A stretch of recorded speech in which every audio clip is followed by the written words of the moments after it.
आपको एक बीफ बिहारी बोटी की रेसिपी बताता हूँ। पहले आप 1 किलो गोश्त ले लें और उसमें अच्छी तरह सफाई कर लें और उसकी बोटी बना लें।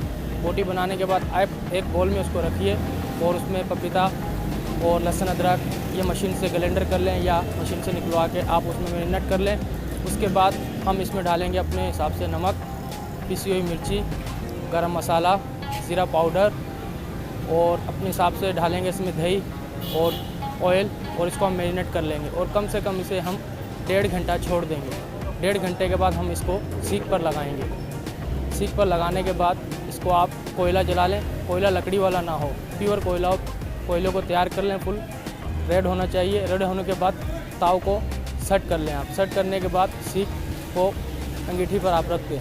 हर 1 मिनट के बाद इसे पलटी देते रहेंगे। ठीक है, जैसे आपको पता चले कि हल्की हल्की ब्राउन हो चुकी है ये, तो आप इसे 5 मिनट के लिए साइड में रख दें। 5 मिनट के बाद दोबारा आप इस पर अंगीठी पर लगाएं और 2-3 मिनट तक और पकाएं। उसके बाद आपकी ये बीफ बिहारी बोटी तैयार हो चुकी है।